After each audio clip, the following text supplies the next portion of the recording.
Assalamualaikum warahmatullahi wabarakatuh. Dalam video kali ini saya nak kongsikan dengan anda 10 cara untuk lajukan internet dekat rumah anda. Tapi bila saya list down satu persatu point yang saya nak kongsikan dengan anda, saya buat skrip tu jadi panjang gila. Nanti anda boring tengok video saya. So saya decide untuk pecahkan video ni kepada dua bahagian. Bahagian pertama saya akan kongsikan 5 biji. Bahagian kedua saya akan kongsikan 5 biji lagi. Kesemua cara ni, ke-10 cara ni saya dah buat dan terbukti pada saya, tapi tak bermaksud kalau anda follow cara saya ni anda pun akan dapat result yang samalah. Apa-apa pun semua risiko atas anda sendiri. Saya hanya kongsikan pengalaman peribadi saya, dan atas sebab itu juga anda kena tekan butang loceng yang ada dekat tepi tu supaya anda tak terlepas video saya yang seterusnya. Anda bersama saya Ashraf Jeffrey dalam channel YouTube Mona Lisa. Tanpa berlengah lagi, jom.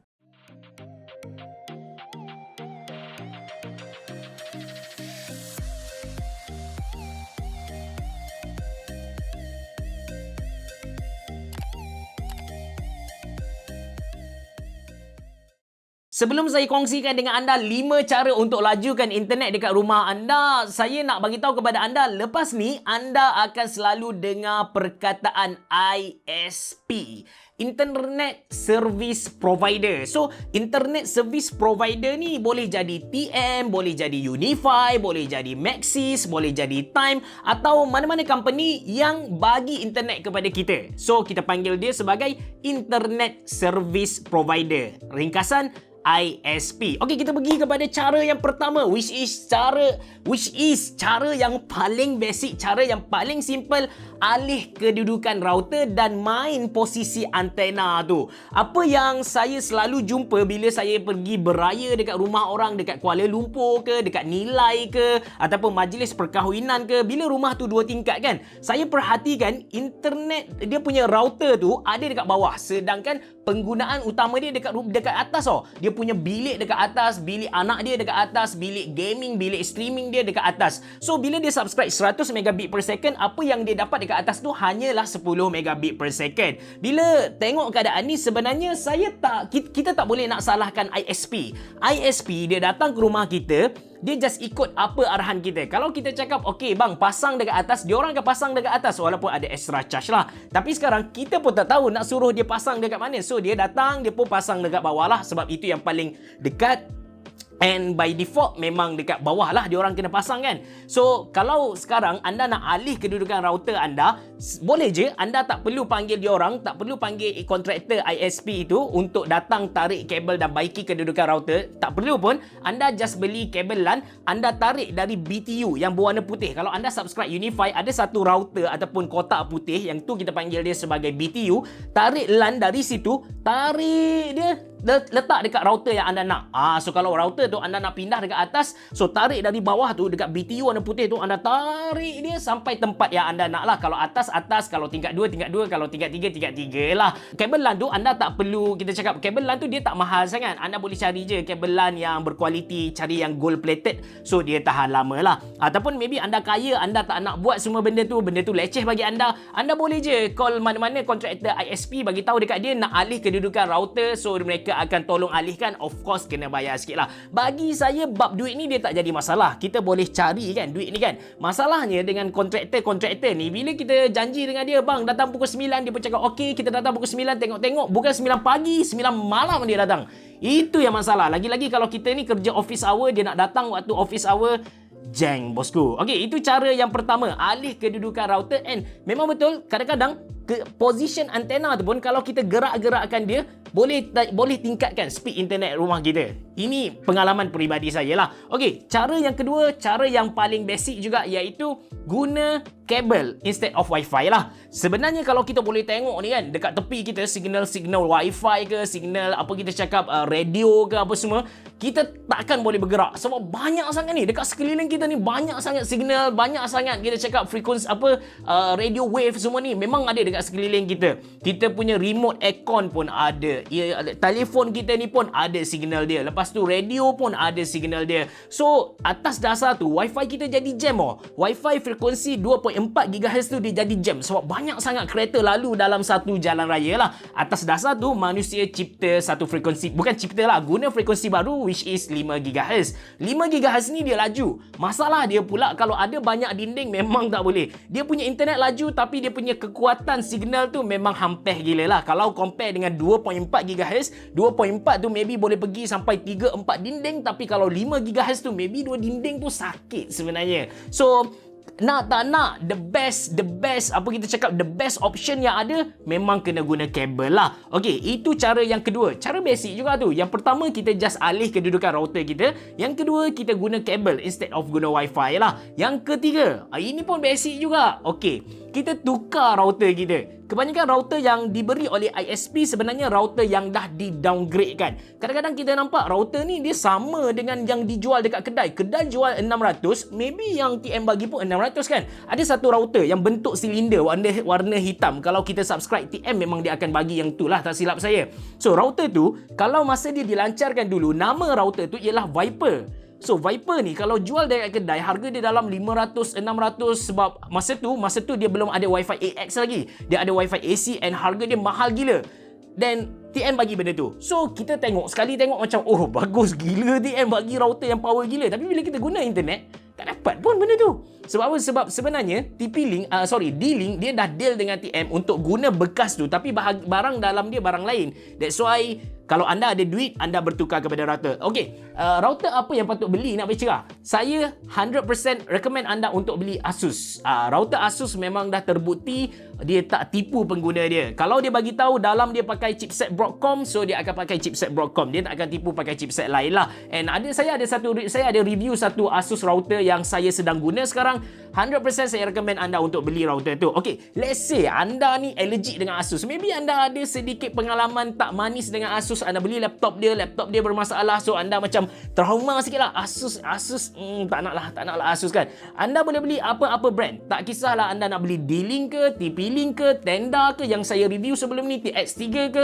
Tak kisah. Asalkan yang pertama anda kena ikut teknologi semasa. Anda kena cari Wi-Fi AX. So Wi-Fi ni dia ada BGN, AC dan latest dia ada AX lah. So AX yang paling tinggi. Yang kedua anda kena cari Wi-Fi 6. Ini pun teknologi baru. Yang ketiga anda kena check dia punya DBI antena tu. Makin tinggi DBI makin kuat signal untuk antena tu lah. So cari ketiga-tiga feature ni, tak kisah apa-apa brand, kalau ada insya-Allah router anda padu orang kata kan. Cuma anda kena tahu juga walaupun router anda padu tapi kalau device yang nak terima signal tu pun hampir, result dia hampir juga. So itu cara yang ketiga untuk lajukan internet dekat rumah kita. Okey, kita pergi kepada cara yang keempat, yang mana cara ni yang paling popular dekat TikTok, dekat Twitter dan sebagainya. Even bila saya upload cara ni dekat TikTok Mona Lisa, dalam masa sehari saya dapat dekat 200,000 tontonan.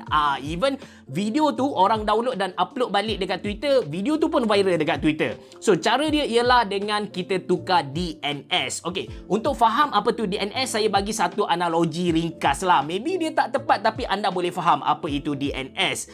Kita sekarang ada komputer kita macam mana? Kita kenal seorang makwa, nama dia maybe Salmah. Kita nak contact dia. Masalah dia sekarang, kita tak tahu nombor telefon dia. Jadi kita pun kena cari dekat buku kuning. Kan ada buku kuning yang tebal tu, buku nombor telefon yang tebal tu. So kita cari satu persatu mana Salmah. Kita jumpa Salmah yang kita nak. So kita ambil nombor telefon tu, kita contact Salmah. So buku kuning tu kita boleh anggap dia sebagai DNS. So setiap ISP dia ada buku kuning masing-masing lah. Kadang-kadang cara disusun buku kuning nama Salmah ni macam susah nak cari. So benda tu yang melambatkan proses apa kita cakap connection internet. Jadi kita boleh bertukar kepada buku kuning yang percuma. Kalau kita pakai Unify, dia ada buku kuning dia. Kalau orang Unify nak pakai buku kuning Time, tak boleh. Memang tak boleh. So kita boleh cari yang free punya ataupun kita panggil public DNS macam contoh Google ke, Cloudflare ke. Lepas tu kita guna buku kuning dia, kita dapat kontak Salmah juga. So, untuk tahu sama ada dengan tukar DNS ni mampu bantu anda lajukan internet ataupun tak, cara dia mudah je. Sebelum anda tukar DNS tu, anda buat speed test. So, anda tengok result dia berapa, lepas tu anda tukar DNS, lepas tu anda buat speed test sekali lagi. Kalau ada improvement, okey, tak ada masalah lah. So, anda boleh tukar DNS. Cara tukar DNS ni senang saja. Anda pergi dekat, ikon Wi-Fi yang ada belah kanan bawah ni. Anda tekan Open Network and Internet Setting. Lepas tu, anda pergi dekat Change Adapter Option. Cari internet yang sedang connect sekarang. Klik kanan atas dia, pergi Property. Lepas tu, cari Internet Protocol version 4. Tekan Property. So, dekat bahagian bawah ni lah yang kita panggil dia sebagai DNS. By right, kalau kita tak ubah apa-apa, dia akan cari DNS secara automatik. Tapi sekarang kita nak guna Google punya DNS ataupun Cloudflare punya DNS. So, kita klik yang bawah ni. Lepas tu, kita boleh masukkan Google punya DNS, which is 88888844, kalau saya tak silap lah. Lepas tu anda tekan OK. Sebolehnya anda restart sekali anda punya PC dan anda tengok result dia. Kalau result dia makin teruk, anda boleh kembalikan dia kepada normal dengan cara anda tekan Obtain DNS Server Address automatically lah. Saya tak kata cara ni berkesan kepada semua orang, tapi tak rugi untuk cuba sebab dia tak akan rosakkan anda punya PC. Let's say benda buruk berlaku sekalipun, anda just kembalikan dia kepada automatic tadilah. Okay, itu cara yang keempat. Dan last kali, cara untuk kita lajukan internet part 1 kita ada lagi 5 sebenarnya. So untuk part 1 ni, cara terakhir ialah dengan cara restart kita punya router. So router kita ni sebenarnya kan, dalam router kita ni sebenarnya dia adalah komputer. Dia adalah komputer yang kecil sebenarnya. Dalam dia ada motherboard, dalam dia ada chipset ataupun processor lah. Lepas tu ada RAM dan benda-benda lain. So dia adalah sebiji komputer. Bezanya kita tak keluarkan display dari kita punya router. So bila kita bercakap tentang komputer ni, bila dia run lama-lama, kadang-kadang dia ada malfunction tau. Maybe dia punya chipset tu berlaku overheating. RAM dia maybe dah penuh ke something like that. So bila kita restart dia, kita tunggu 10 saat. Lepas tu kita on balik, dia akan kembali kepada normal lah. Dia akan kembali macam boot up Windows yang baru, something like that. Okay, kenapa 10 minit? Sebab dalam router kita ni ada mini bateri ataupun kita panggil dia sebagai kapasitor. So kadang-kadang walaupun kita dah turn off tapi bateri tu masih running, so macam router kita dia tak turn off lah. So ini cara yang kita cakap, cara yang paling basic. Even ada juga yang kata kenapa kita kena restart router kita ni secara berkala.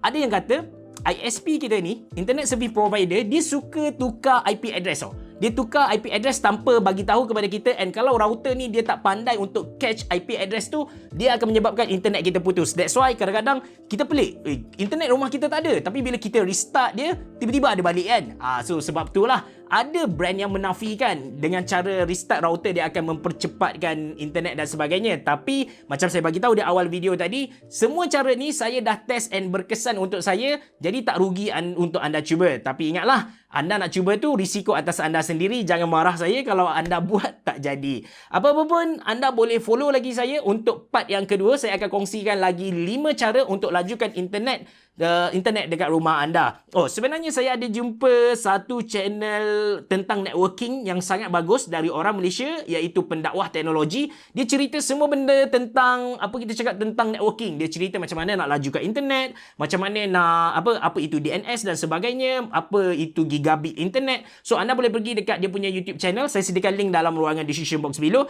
and saya sediakan beberapa item yang saya recommend kepada anda untuk lajukan connection internet rumah anda, termasuk dengan router apa yang anda patut beli, dekat ruangan komen di bawah. Itu saja untuk part pertama. Anda kena subscribe dan juga tekan ikon loceng yang ada dekat tepi dia supaya anda dapat tahu bila saya upload video part yang kedua. Terima kasih kerana menonton. Bereboh, jumpa lagi. Kali ni saya dah pakai dengan betul. Hari tu orang tegur saya kan.